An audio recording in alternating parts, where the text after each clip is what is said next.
आपसे parallel combination of capacitors, संधारित्रों का जो समांतर क्रम में संयोग है उसके बारे में चर्चा करें।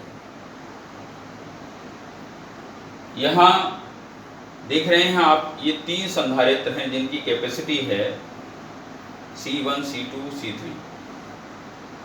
ये कैपेसिटर्स बिंदु A व B के मध्य पैरेलल में हैं। संधारित्रों को, जो कैपेसिटर्स हैं, उनको पैरेलल में जोड़ने के लिए आप देख रहे हैं यहाँ ये पैरेलल में क्यों हैं, क्योंकि इन जो संधारित्रों की जो पहली प्लेटें हैं सभी की, वो बिंदु A से जुड़ी हैं और सभी की जो दूसरी प्लेटें हैं वो बिंदु B से जुड़ी हैं। तो दो बिंदुओं के मध्य यदि कैपेसिटर्स को इस तरह से हम अरेंज करते हैं तो वो उन बिंदुओं के मध्य कैपेसिटर्स पैरेलल में कहलाएंगे। इस क्रम में आप देख रहे हैं सभी जो कैपेसिटर्स हैं बिंदु A व B के मध्य ही जुड़े हुए हैं। तो इन कैपेसिटर्स के बीच में जो पोटेंशियल डिफरेंस जो होगा, पोटेंशियल डिफरेंस होगा, वो समान होगा। यहाँ देखिए जो पोटेंशियल डिफरेंस होगा वो B है। बिंदु A को +Q कूलाम आवेश दिया और यहाँ B को जो है पृथ्वीकृत कर दिया।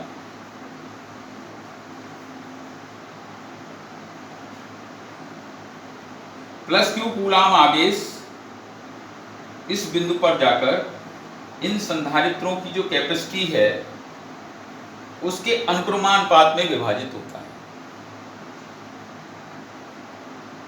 यानी प्रोपोर्शनल होगा। जिस कैपेसिटर की कैपेसिटी ज़्यादा होगी उसमें ज़्यादा आवेश जाएगा।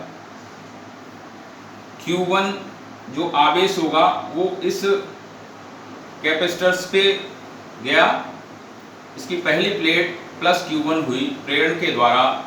इसकी इस संधारित्र की जो दूसरी प्लेट है इसकी आंतरिक सतह पर -Q1 आवेश और बाहर वाली सतह का +Q1 आवेश पृथ्वी में चला जाएगा।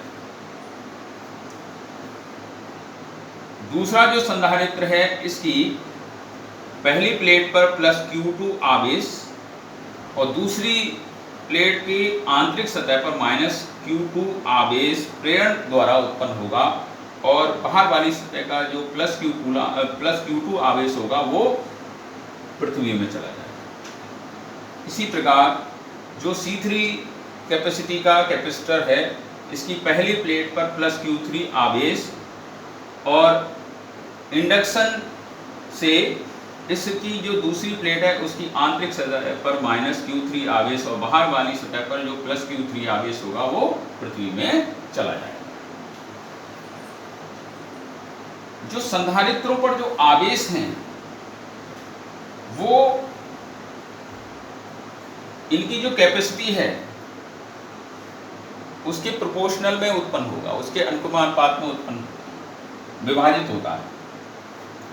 Q1 = C1V हो, यानी जिस कैपेसिटर की कैपेसिटी ज़्यादा उसमें प्रवाहित आवेश ज़्यादा। Q2 = C2V, Q3 = C3V। अतः प्रवाहित कुल आवेश क्या हो जाएगा? प्रवाहित कुल आवेश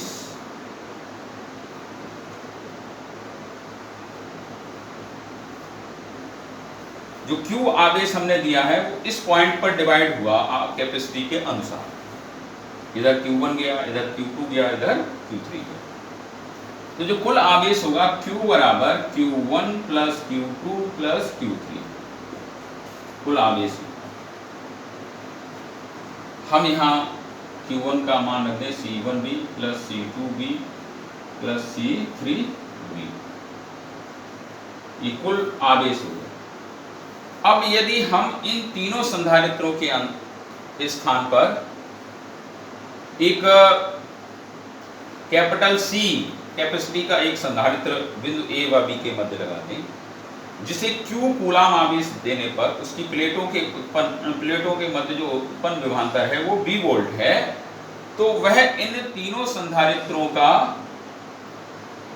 इन तीनों कैपेसिटर्स का इक्विवेलेंट कैपेसिटर कहलाएगा। उसके लिए, उस इक्विवेलेंट कैपेसिटर के लिए Q is equal to CV। समीकरण 1 व 2 से, फ्रॉम इक्वेशन 1 एंड 2, ये Q का मान यहां रख देंगे। समीकरण 1 में CV is equal to C1B plus C2B plus C3B, CV C1 plus C2 plus C3, यहाँ B होगा, B से ये V कैंसिल हो गया, तो कैपेसिटी का जो फार्मूला निकल के आया C बराबर C1 plus C2 plus C3, यानी अगर संधारित्र कैपेसिटर्स किस क्रम में जुड़े हों, पैरेलल में लगे हों, तो आप देख रहे हैं यहाँ पर 3 लगे हैं, C1, C2 और C3 के पैरेलल में, तो इनकी इक्विवेलेंट कैपेसिटी का जो फार्मूला है C is equal to C1 plus C2 plus C3। यदि इसी तरह से n अगर कैपेसिटर्स बिंदु A व B के मध्य लगे हों, तो उनकी इक्विवेलेंट कैपेसिटी का जो फार्मूला होगा C is equal to C1 plus C2 plus C3 plus Cn, ये हो जाएगा। अब आप ये देखिए, इस क्रम में जो पैरेलल में हमने कैपेसिटर्स को जोड़ा है, ये इस क्रम में सभी जो कैपेसिटर्स लगे हैं उनके मध्य जो है पोटेंशियल डिफरेंस V समान होगा, और जो कैपेसिटर्स हैं उन पर जो आवेश होगा उनकी धारिताओं के अनुपात में होगा। सही है, धन्यवाद।